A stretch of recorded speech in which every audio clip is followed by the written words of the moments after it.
Good evening, and welcome to Ask the Mayor for November 30th, 2017. I'm Curt Morris, the Mayor of San Dimas.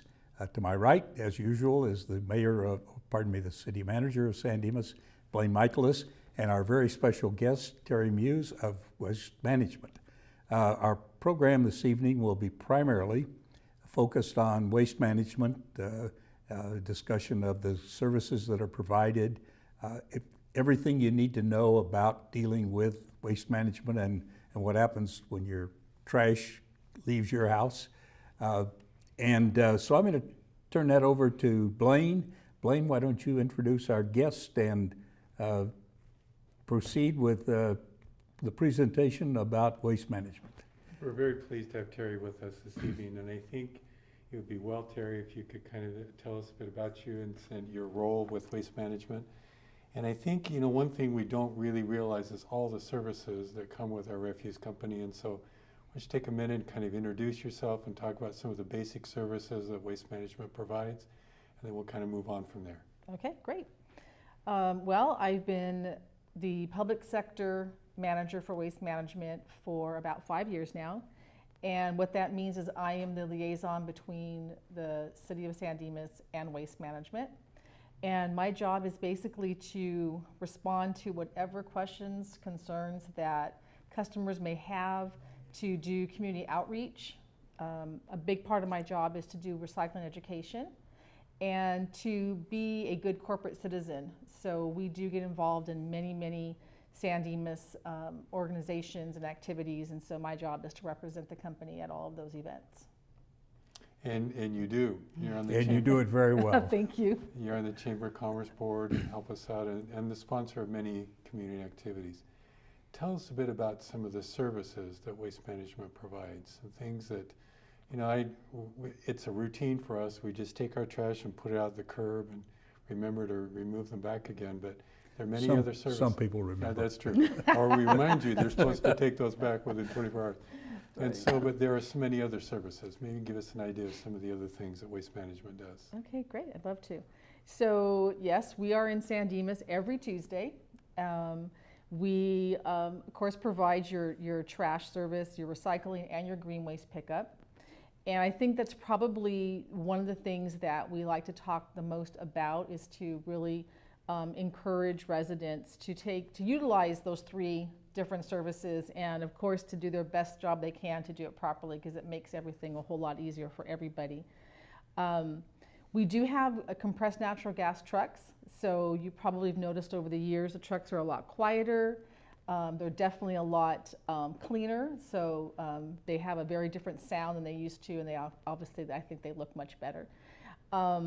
But besides doing those three pickups, we also do a bulky waste pickup, which a lot of residents don't realize is a very good service. Things like televisions or mattresses, furniture, appliances, all of those are items that we call a bulky item pickup because it won't fit into your trash cart. You just simply call us at least 24 hours before your service day, which is Tuesday, or you can email us, and we will pick it up for you at no charge. I think something that a lot of people don't realize is that also includes e-waste. A lot of people think they have to wait until an e-waste event someplace. You know, sometimes they're at different locations, but we actually pick up e-waste. So we'll pick up computers, monitors, we even pick up, you know, cell phones, anything that's electronic. Most people don't want to put a cell phone out unless you've cleared all your contacts off, but we'll pick up anything that's electronic. We will pick up also as a bulky item pickup. So like I said, no need to wait until one of those events. Prefer you get rid of them as soon as you need to. I think that's probably some of the most, I think the ones that most people don't realize is the bulky item pickup. And there's a leaf pickup at the... Oh yes, in San Dimas that's a big thing. It is. Yes, because a lot of trees, which is wonderful. We have a fall leaf pickup, and so during the fall season you can put out extra bags of leaves that don't fit into your green waste cart, and we pick those up for free too. And we do ask that you call us ahead of time to let us know if you're going to have some bags out. That way we can prepare for that. But yeah, that's also, I forgot about, that's specific to San Dimas. That's something special that we don't do everywhere.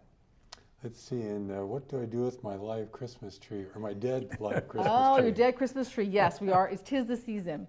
Well, one thing is please remove all your decorations and all your tinsel and all those things. If it's over 6 feet tall, we ask you to cut it in half. And also, we ask you to just leave it curbside. That way we know to pick it up. Some people will try to fit it in their green waste can. If it's a small enough tree that you can put in your green waste can, go ahead. But basically, yeah, please just leave it by your side and we will pick it up for you. Now, there's other things. There's batteries, and then there's been a change in oil, used oil, and so Correct. maybe some of those things you can tell us about. Okay, great. You know, there's so many laws and regulations about how you can dispose of so many different types of things. And one of the things is batteries, household batteries, lithium batteries, any kind of batteries that that you're constantly changing with your electronics. You shouldn't throw those into the trash. Actually, we've had a couple of truck fires in San Dimas because batteries have been placed either in the trash or recycling bin because they get in connection with metal, sparks a fire, and boom, there you go. So we really encourage residents, do not put batteries into your trash or recycling bin because there actually is a kiosk that we have at the senior center and at the community center and at City Hall where you can actually bring all your used batteries and you can drop them off for free. At one time, the batteries, you had to put tape on the terminals. People have told me that's not required anymore. Right, yeah, we get asked that a lot, and so some people just don't want to do that. It's too much of a hassle, they feel, but you do not have to tape the ends. The containers that we pick them up in are safe. They've all been approved, by the fire marshal. They're definitely, it's a safe and easy way to dispose of them, so don't need to do that. And that's at the Senior Citizen Center Here at the community, Here at the community center. City Hall. and at City Hall, but they're two different. They're different locations. You yes. go over in City Hall, you go It's to just the main reception, counter. the Main main counter. counter, or in the Senior Citizen, you just go inside. At the main counter. At the main counter in the Senior Citizen Center. Yep. And those can come in they don't have to be in a special container? Nope. People sometimes show up with a little cardboard box or bag, wherever you want to bring them. So we'll it's take really 'em. very convenient. It's very convenient. Good. And that we will make it as convenient as possible so you won't put them in your trash can. Used oil, there's been a change recently. Used oil, yes. We used to offer a used oil pickup that you can put used oil and used oil filters by your curb, and we would pick those up as a special pickup. But there's been so many changes lately that auto repair stores, gas stations, so many places will accept used oil. So it's not necessarily a need, and a lot of people aren't doing oil changes at home. It's much easier to take it someplace and have it changed. And then there is laws on how you dispose of the used oil. So it is important that it's disposed of properly. If you take it somewhere to get an oil change, you know for sure it's going to be disposed of properly. But we aren't going to be doing that anymore in San Dimas since we just didn't have a real big need for it. Well, we at one time also, people could take used oil to the city yard. Is that still a program we're I doing? think, we've changed with that too. Okay. Same kind of situation. And, there wasn't a lot of recycling. And then the other kind of nervousness I think sometimes we felt is it just sits on the curb and someone tips it over and it gets into the storm drain. And so Right. it was just tough to have a convenient place to collect. Hello, you're on the air. Thank you for calling. Yes, I wanted to know about clothing. Things that are not going to go to, like, Salvation Army. I don't like to throw them in the trash. Is there some other better way of disposing of those items? We get that question a lot, and unfortunately, the only way you can actually, we call it, you're reusing, is donating to a place like Salvation Army. There just isn't the machinery, the equipment to be able to handle used clothing, so the best bet is to donate it. Yeah, frequently, Okay. frequently clothing that's that's really not usable as clothing is still usable for them to package and sell in a bulk. And it used to be, in fact, I think you could still sell used clothing to China just can't sell a lot of other things after the first of the year. Right, and Recycled. places like Salvation Army, what they do with the clothing that's not sold is they sell it to rag manufacturers or companies that actually turn them into rags. So it is being used in some way. You know, you can reuse, you can reduce, and you can recycle. Okay? Okay, thank Thank you you. very much. Thank you for calling. We appreciate it. Oh, one of the things we wanted to make sure we covered tonight is there's been some changes with waste management. The city and waste management entered into a new franchise agreement that extended a length of time. And as part of that new franchise, there will be some changes in the rates.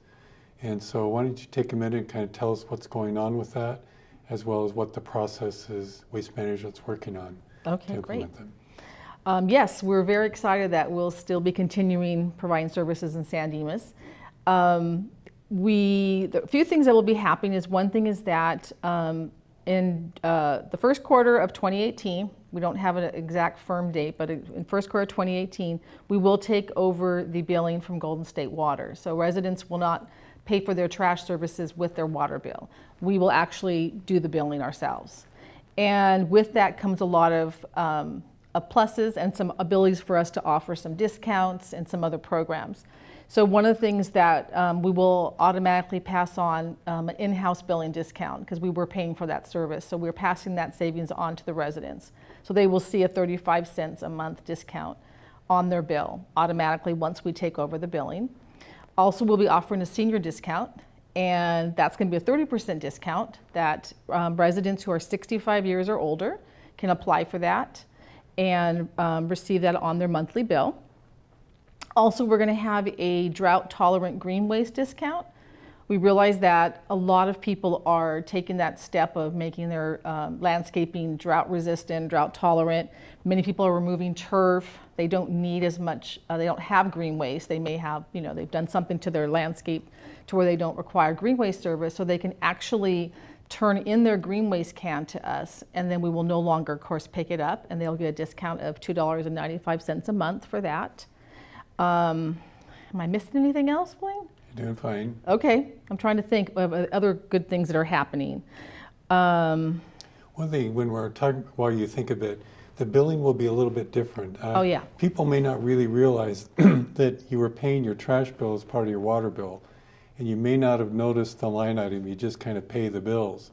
So now you'll still get a water bill, but you'll now knew that you never got before was a bill from Waste Management. Exactly. But the term of the bill, it'll be 2 months. Right. A couple of things will be different about the billing. With the water company, they bill after the month of service has been provided, because they have to read your water meter to know exactly how much to bill. Our service is the same every month, so we bill in advance. That's one thing that'll be different. The other thing is that the water company bills monthly and we bill bi-monthly. So residents will now have a bill that will be every 2 months versus every month. We're going to have we have some flyers we're going to be mailing to our customers. We are going to be doing various types of communications to get them to to see the difference. We even have a flyer that shows, here's how your Golden State Water bill looks, and we highlight it so you can see there is a trash charge. Here's what your waste management bill will look like. There will be 1 month when we take over billing. There will be 1 month that customers will have a bill from Golden State for the previous month and a bill from us for the upcoming month. So just one time they will have that billing, and we know it's going to cause confusion. We're hoping that we can communicate this as much as possible, that people will understand that. Moving forward, they'll have a bill every 2 months from us.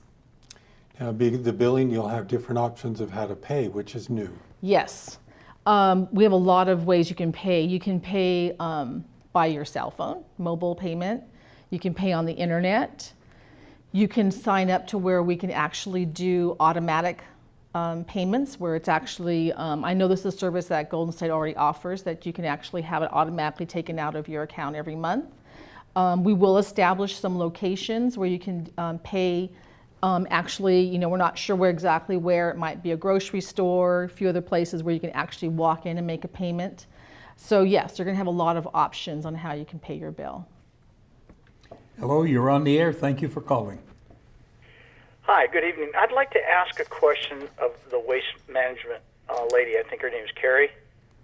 Terry. Terry. Terry with the T. Oh, T. Hi, Terry. Hi. Hey, listen, I've been noticing around town that you are leaving, but before I say that, thank you for the wonderful guys that work for you. I haven't seen too many women drivers. And thank you for the clean trucks. Always do a good job. But what I'm concerned about is that you, as waste management, leave dumpsters and they're not in trash enclosures. There's several businesses that have dumpsters in the parking lot with no enclosures. How does that happen? The way that would happen is if there's no enclosures available for us to put the trash bin in, is why they would be in the parking lot. Well, I understand that, but I mean, they're constantly there. Right. It's not like you pull them out from an apartment building and send them on the street and then put them back. These bins are always there. They're not in enclosures. Do you have any instructions from the city as to where to put trash bins? Those big green ones? Are there enclosures in the same area where these? No. Behind the Michelangelos, behind the Target, right up against the freeway there, and there's several other locations up there behind that the cycle place, and they're all over the city. I just don't understand how we can put trash enclosures with trash bins with no enclosures. Well, if that's really a city issue, I think, rather than waste management.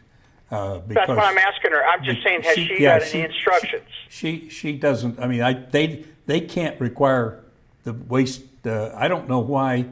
It may be that these have been there so long that at the time they were put in, we didn't require containers, or maybe they weren't using dumpsters originally.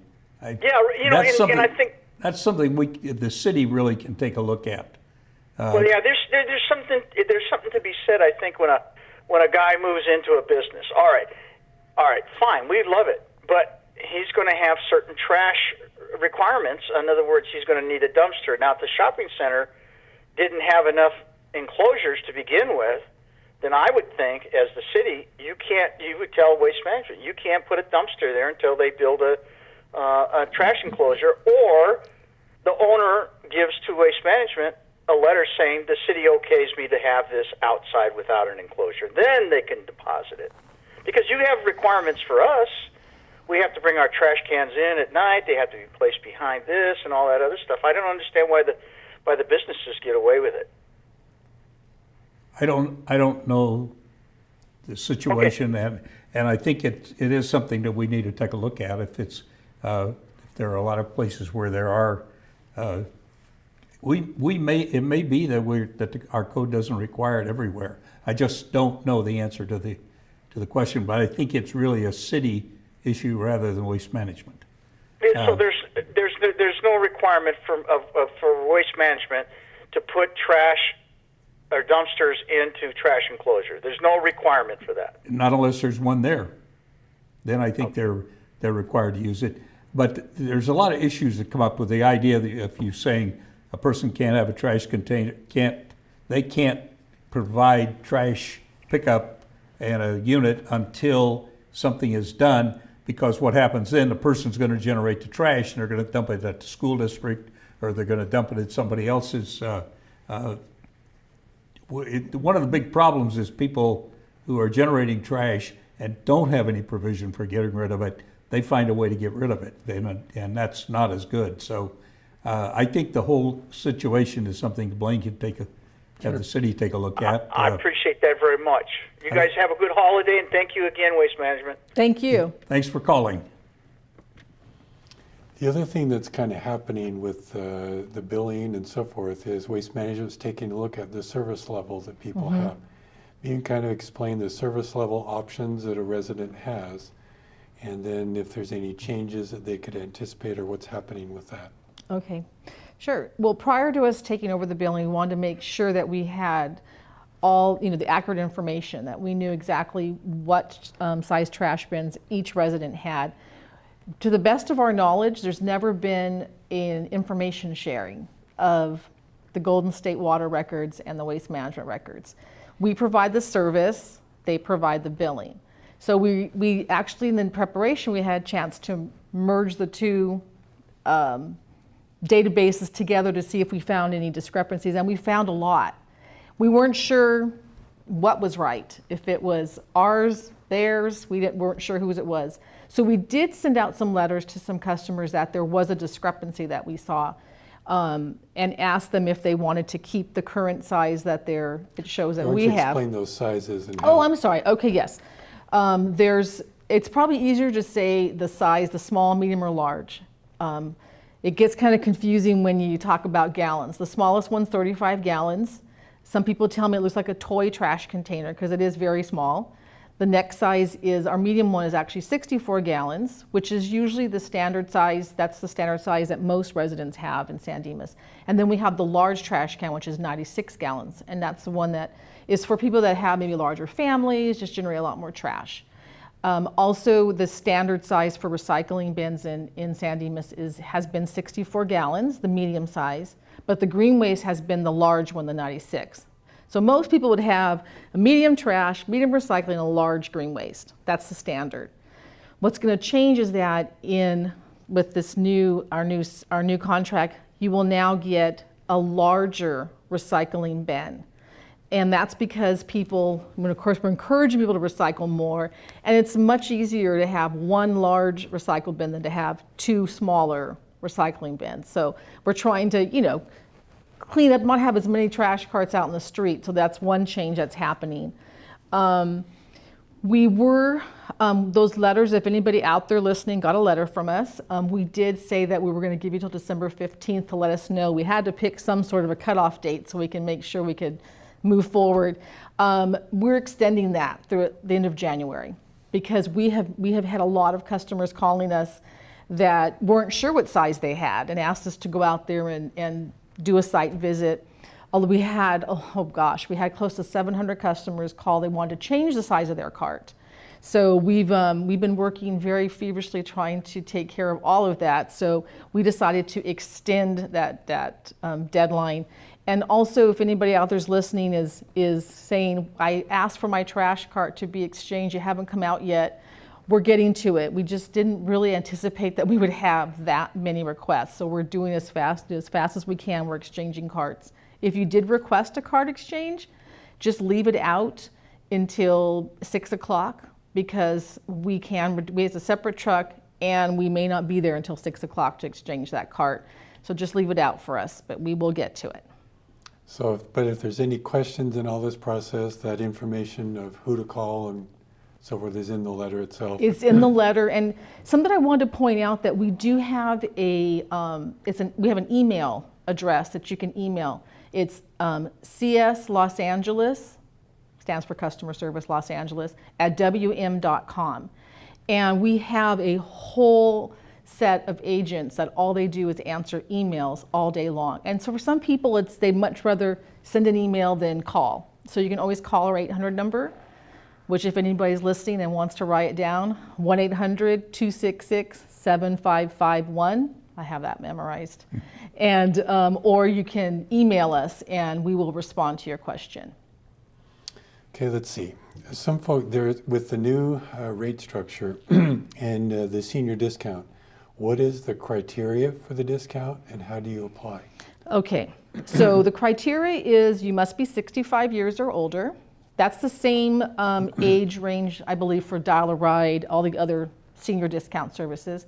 And the bill must be in your name. So for example, if the bill's in your wife's name and she's not 65 yet, it wouldn't qualify unless the bill was in your name and you were 65. Okay. It's a simple form. It basically asks for your name, your address, that basic information. You also have to provide a copy of your California ID, driver's license or ID card. And that's it. That's all there is to it. Do you need to change the person who's on the account? Well, the little tip, if the person on the account's not 65 and somebody else is, you can go ahead and change the name on the account. That's easy enough to do. And I wanted to let everyone know that I will be at the Holiday Extravaganza this Saturday. I have a booth there, so I will be able to take senior discount applications. If you want to, or just, you can pick up the application form, or you can just stop by and you can fill it out. It's very simple. I'll take a picture of your ID and we can process it. The discount will not take effect till we take on the billing. So that's one thing I want to make sure everyone knows. Also, I'll be at the Senior Center on December 19th. The Senior Center has a senior club, I hear, so I will be there. And if anybody listening can think of a group that they'd like me to come talk to, I'd be happy to go and talk about the discounts and anything else.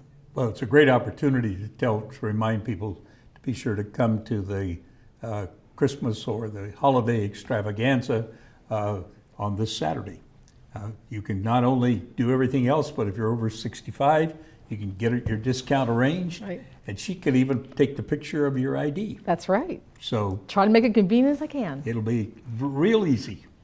You know, if someone's watching the show and they hear all this and they can't remember their letter or they remember something, what you gave a number, is that a good number for them to use, or an email address just to say, could somebody check and see what my service level is? And Yes. are there anything I need to pay attention to with my account? Just how? Well, I would say the best thing would be to call the 1-800-266-7551 or email us, cslosangeles@wm.com. I'm hoping, I'm going to bring my laptop to the Holiday Extravaganza and I have my Wi-Fi connection. I'm hoping I'll be able to look up that information for people if they have a question, so I'm keeping my fingers crossed that it works. Is we want to take every step we can to make sure that our records are correct before we start taking over the billing. And I just wanted to point out the reason why we really wanted to have the opportunity to do that is because right now people, if they have a service question, they would contact Waste Management. If they had a billing question, they would contact Golden State Water. Right. And so unfortunately the customer is lots of times getting bounced back and forth, and it just wasn't the most customer friendly atmosphere. So we're really excited to be able to serve the total customer, to be able to answer their questions about billing, service, recycling, anything they have a question about. Where is your booth on Saturday? I'm booth number 23. I'm not sure where that is. I'm gonna have a Waste Management, it's a cover for my Easy Up. It's white and it has WM. So I'm gonna put that over the Easy Up the city provides me, so I will look different. Hopefully they're not gonna get mad at me for doing that, but I wanted to stand out. And I think I'm gonna be supposed to be right next to Golden State Water, so they can ask water questions or trash questions.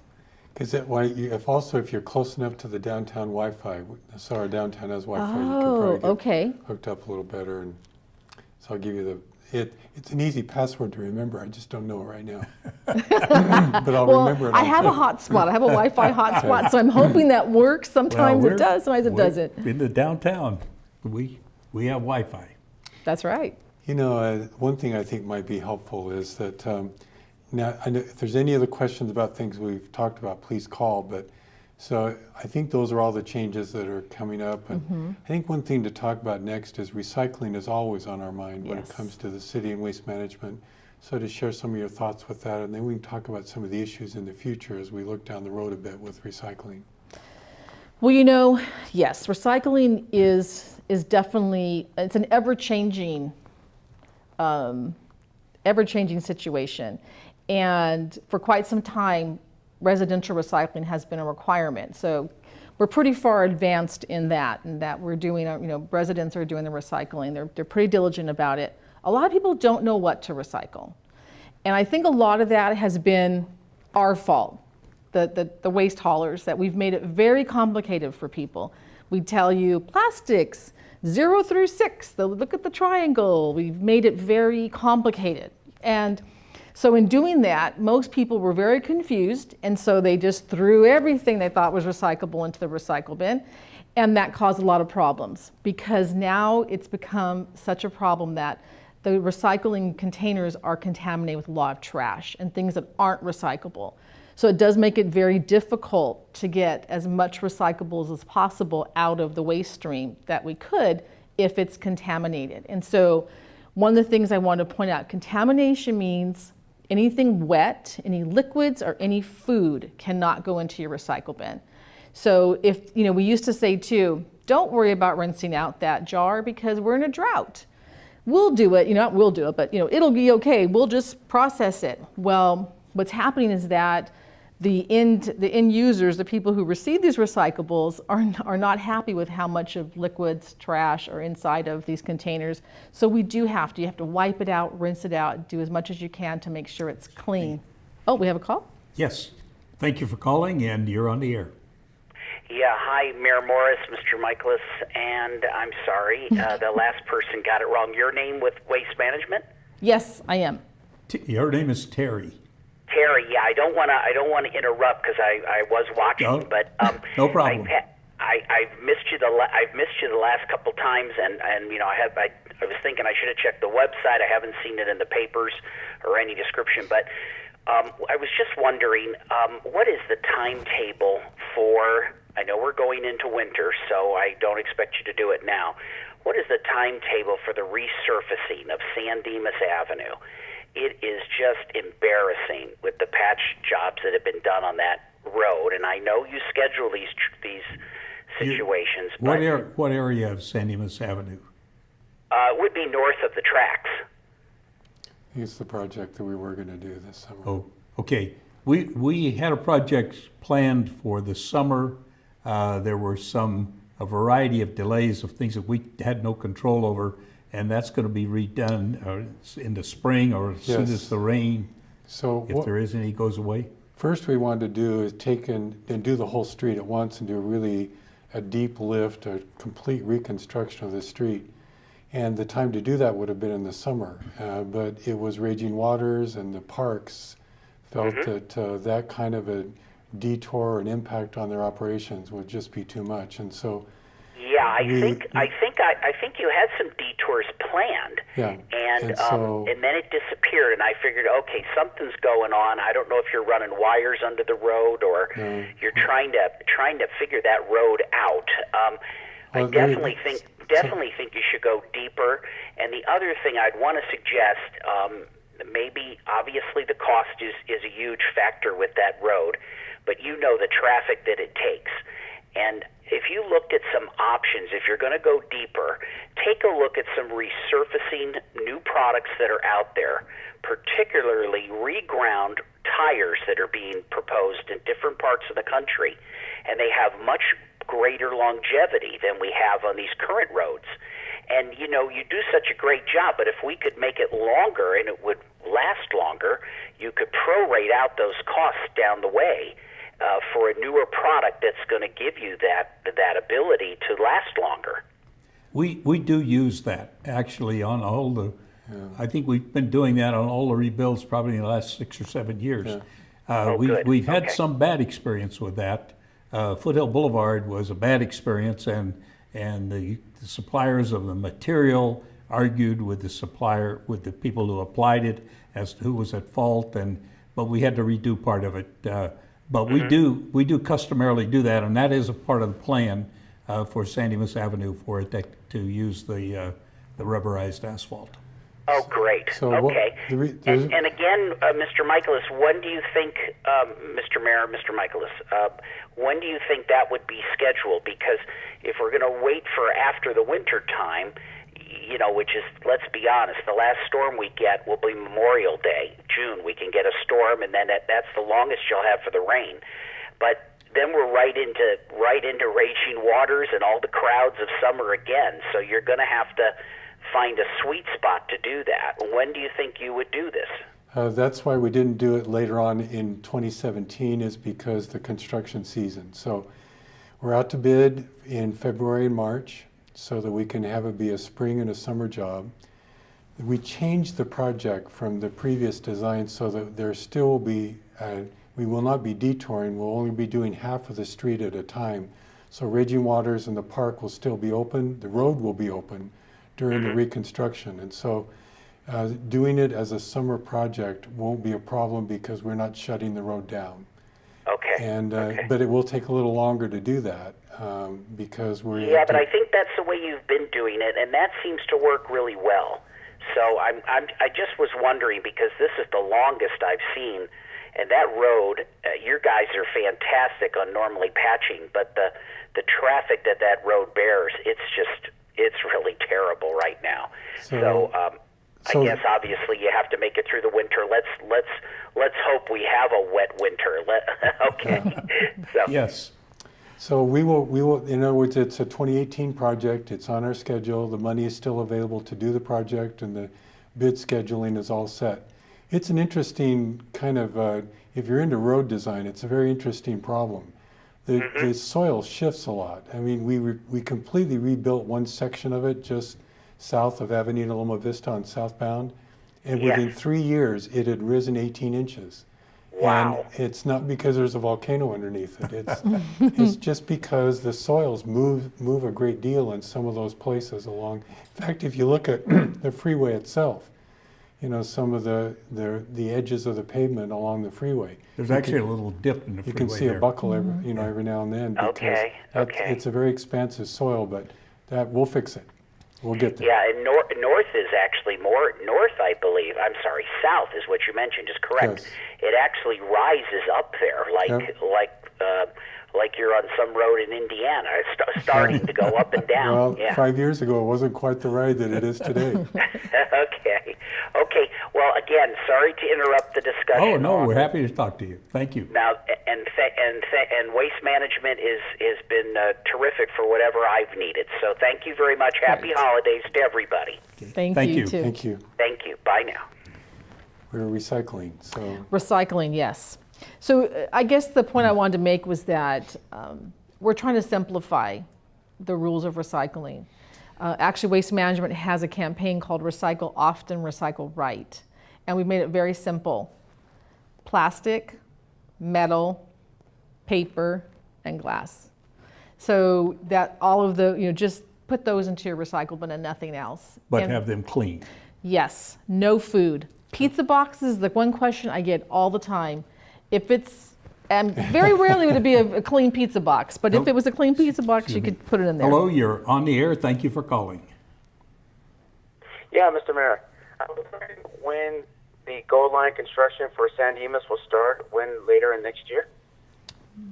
I don't know when it will start. They have timelines, but they're not fully funded yet. So, but the first construction they're going to do will not be very visible because they're removing, there are areas where they have to change underground utilities and relocate it in preparation for relocation to the freight rail because they're moving it to the north side of the right of way and building. So I don't think construction actually will start within the next 4 years on anything that'll be very visible. Yeah, I think that's correct. There's only 2 places in San Dimas in the rail right-of-way where they'll be moving the utilities, and it's not even near an intersection. So the real, keeping in mind, I'll just continue asking. Okay. Yeah, it's not, even if it's somehow moves on a schedule and funding falls into place, it won't be operational till 2026. That's 9 years from now. And it takes about 2 years to build it. So you come back from that, you may not see visible construction for 6 or 7 more years. So, Wow. even though the groundbreaking is this Saturday, Yes. the groundbreaking you're accustomed to wouldn't really show up until 6 or 7 years from now. Okay. All right. With the recycling, we were talking about you do want it to be clean. Yes. But you were talking about the pizza boxes. Yes. In particular. What about pizza boxes? Well, people, it's a big piece of cardboard. Yes. So people are always asking, is that recyclable? And if it doesn't have any grease or cheese or food in it, yes.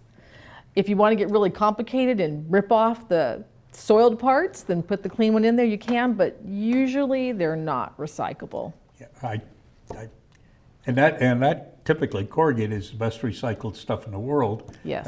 Because they recycle it so many times and reuse it, and there's a market and all of that. Right, exactly. But that should go in the trash if it has any food stain. Yes. Any organics, that'll be organic recycling. That'll be organic recycling, yes. Which is another Definitely. issue. One of the things, and I don't know, but I'm of course, a member of of two of the sanitation districts, and they've informed us that the Chinese have announced that after January 1, they will not buy any more plastics. Maybe there are some classes of plastics they buy. They're not going to. They may be still buying paper, but the major recycling, and the people in the sanitation district say that's 60% of the total recycling market, and now they're wondering, in the part that comes into them on recycling, what are we going to do with that? Exactly. And so Waste Management has their own facilities for recycling, but what are you looking at to do with that? Well, yes, and they actually have a name for that. They're calling it the China Sword. They're going to just slash the amount of recyclables that they'll take. That's a very big concern, because not only they're going to limit what they will take, but also how contaminated they will allow it to be. So they're talking about it'll have to be 0.5% contamination, which is almost unachievable. That would have to be the most pristine, clean recyclables you can imagine. We do have our Azusa Materials Recycling Facility, which is located in Azusa. And so all the recyclables that are collected in San Dimas and the green waste go to that facility, and the trash, for that matter, just gets transferred to the landfill. But we have a huge sorting line where they actually sort out the recyclables. They have optic scanners, they have magnets, they have all these different devices that will help to sort the recyclables into the various commodities. It's all about efficiency. And so what we've already had to start doing is slowing down the line significantly to really be able to see if we see any contamination, to pull it out. And that's going to have to go to the landfill. So it's going to be a big shift in what will be accepted. And so it's going to trickle down eventually to residential customers, commercial customers, in contamination of where it have to be picked up as trash. So even things that are put into recycling and we think are diverted, when they have to be reintroduced to the trash stream, meeting those state goals, it's going to be more and more difficult. Yes. And even if you get all of that, you may have to, what are you going to do with it? Exactly. That's a big concern. Exactly. And that's the thing that, I know that a caller called in about clothing being, anything actually could be recycled. There has to be a market for it. So if there's not a market for it, you can't recycle it. So it becomes more difficult when we're used to, China was, someone who took a huge amount of our recyclables, who's now saying we're not going to take a lot of them, plus we want them to be clean.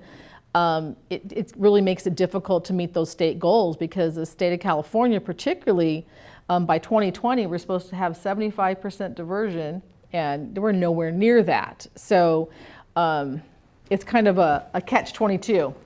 Well, it really is, and apparently there's very little actually of recycled materials, except some plastics like PET, things like that, that are actually recycled in the United States. Right. That's something that unfortunately, we haven't adopted the technology to use recyclable products in the United States. That's why they've always been exported to Japan, to China. So yeah, we need to develop some more technology where we'll actually use recyclable products. The other thing that I think, besides the contamination, that's something that's changing, that's where we're saying recycle often, recycle right. Another change is for businesses. There's been a lot of changes in recycling and a lot of new requirements. It actually started in 2012 that all businesses that have more than one, I would call it a dump of their trash bin a week, they're supposed to have a recycling program. And that just hasn't happened. Businesses are very reluctant to do that. And then on top of that, we have a new law where they have to recycle organics if they serve food or if they have yard waste or green waste. And that's been even more difficult to actually get businesses to adopt. Part of the problem, they say, it takes too much time for our employees to sort that. Our customers will never, they'll never scrape off their plate into a separate can for their, but in other states and even in Northern California, if you go up to Northern California, you'll see that everywhere you go, there's 3 trash cans that you have to scrape your food off, put your recyclables, and the rest is trash. So it's going to be a total change of our habits, but it's going to have to happen.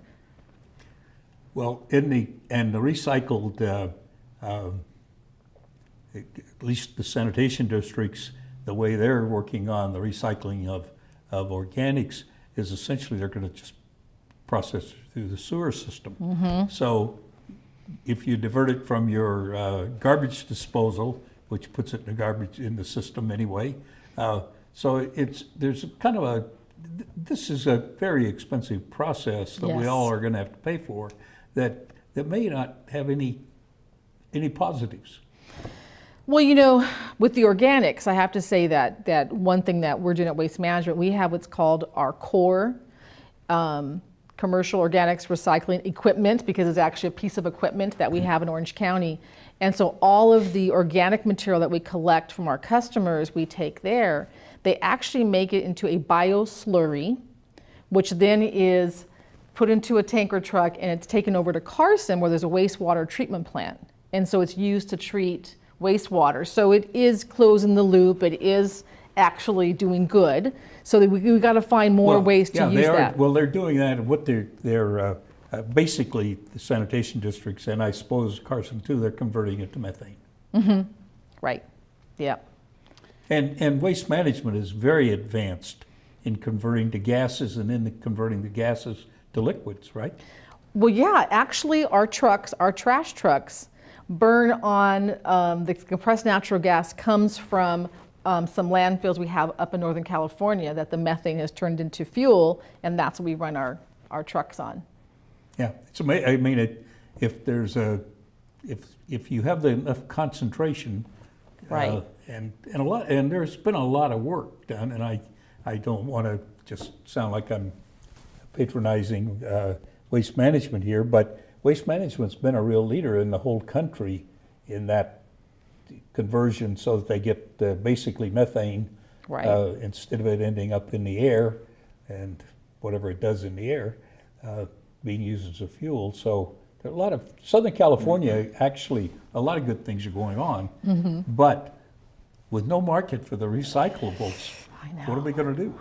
You know, Good it's question. all of these sound really great to be able to recycle green waste, recycle materials, organics, and so forth. But if you take a step back, we now have 3 trucks that run by every residential street every trash pickup day. Right. We used to pay for 1 truck. Right. Now we've got 3: the drivers, the equipment, the Yep. maintenance, the wear and tear on the streets.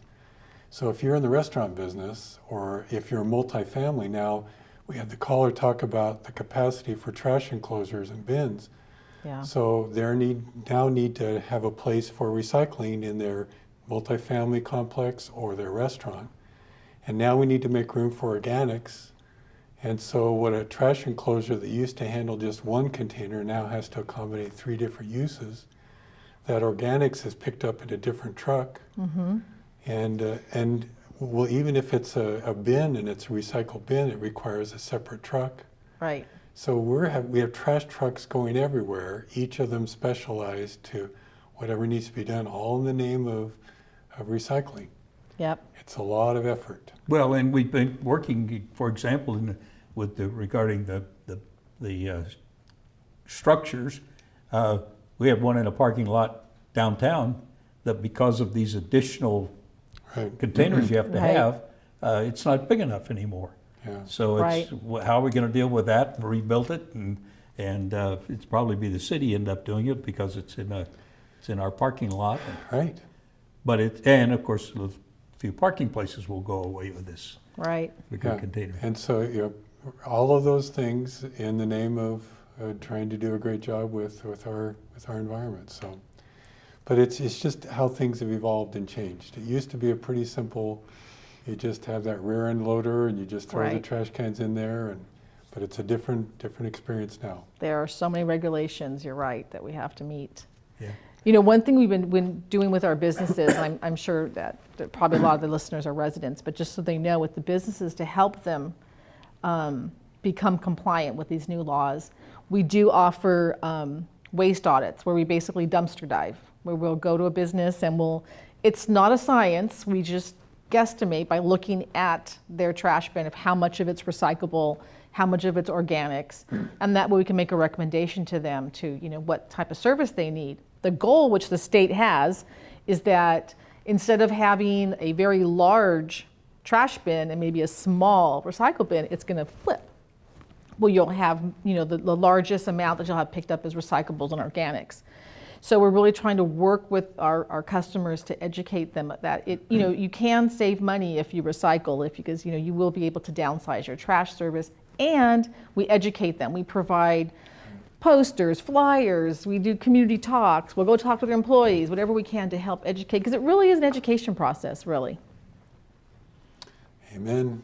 Sure. Hey, and all of the programs usually come from the state law as a voluntary program, an effort to say, if you meet these requirements, then penalties aren't coming. But because of all these issues we've talked about tonight, we're not always meeting those thresholds. Right. And so the next step is fines on businesses, or fines on a jurisdiction if they're not meeting those recycling requirements. And we're getting different kinds of letters now from the state, which are kind of like wanting to have us better document things, because the feeling is that we're not having as much success as we need to, and so we need to the state needs to take a stronger role in enforcing. But then the issue with the solid waste, when there is no market for the recyclables, Yes, what are you going to do with them? I know. I mean, they have to ultimately go to the landfill. Yeah. Right. Sanitation district is talking about storing for a while, but you'll soon run out of storage. So that may be a real, because there's nothing we can do about that. Nothing any city, nothing any of the trash processors or haulers can do about it. If there's no market for the recyclables, they have to go to the landfill. Yep. That's why that other R, reuse, comes into place. Using more like how we're using reusable shopping bags. We're not just taking those plastic bags and throwing them away. Right. That's what's going to have to happen, I think, for this all to make Yeah, sense. there's a lot of that. There's a magazine printed in Maine or someplace, and their big deal is that you repair, you do all this refurbish, reuse. It's like throwing something away is some kind of a sin.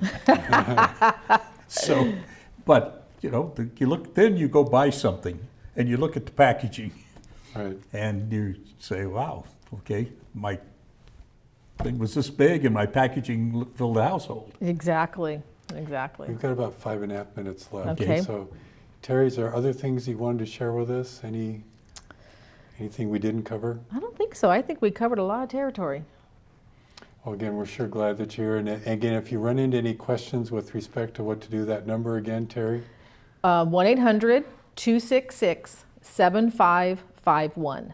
Or you can email us, cslosangeles@wm.com. Terry, again, thanks. Thank you so Okay, much. thank you very much. We appreciate it. Now, if a call My comes in pleasure. on trash, we'll still put you on. Okay, great. If That sounds anybody, good. do you have anything else you want to cover tonight? You I'd like to talk a lot about the downtown extravaganza. I mean, Good. it's just we're so excited about it's this Saturday, December 2nd. And in addition to the dueling slides, recreation thinks of the greatest ways to describe great things. So we have dueling slides with real snow. And so in addition to that, we actually have we can't call it ice skate. It's a skate rink this time. It's a plastic surface, but you use ice skates to skate on it. And thanks to Majestic Realty, there will be holiday skating in downtown San Dimas. And so in addition to the first time ever, our parade, which starts at noon on Saturday, which kind of brings everybody to the downtown, there'll be entertainment and activities, hay rides, pictures with Santa. The restaurants will have specials, and the entertainment lasts all that afternoon long, and it culminates with the tree lighting ceremony at 5:30. But the businesses are also involved as well. There's a treasure hunt you can register for and go from business to business. It'll be just great fun. So we really want to make sure people come and join us on our extravaganza. That's this Saturday, December 2nd, starting with a parade at noon. And many of these things for the kids are free. There are a few like the hayride and things that there's a small charge, but most are free.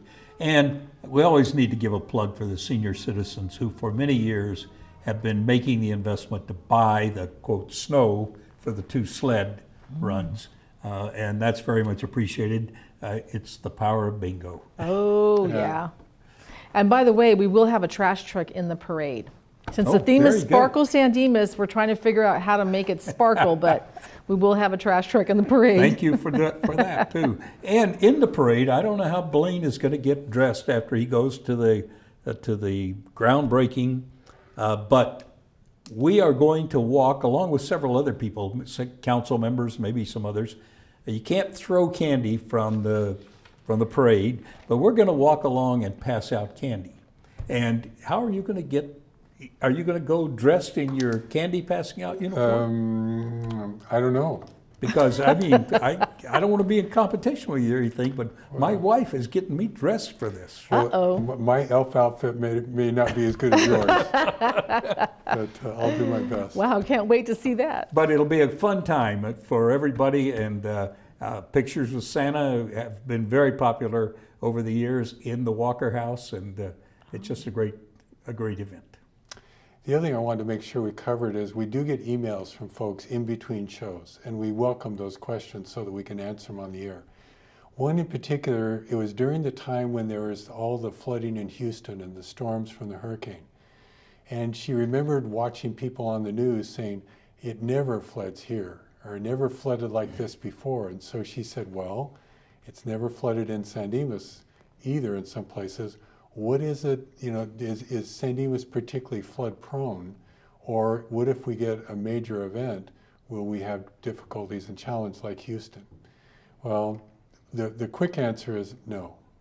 We live on a hill. San Dimas is one of those great cities where it lives on a hill, and so we drain really well.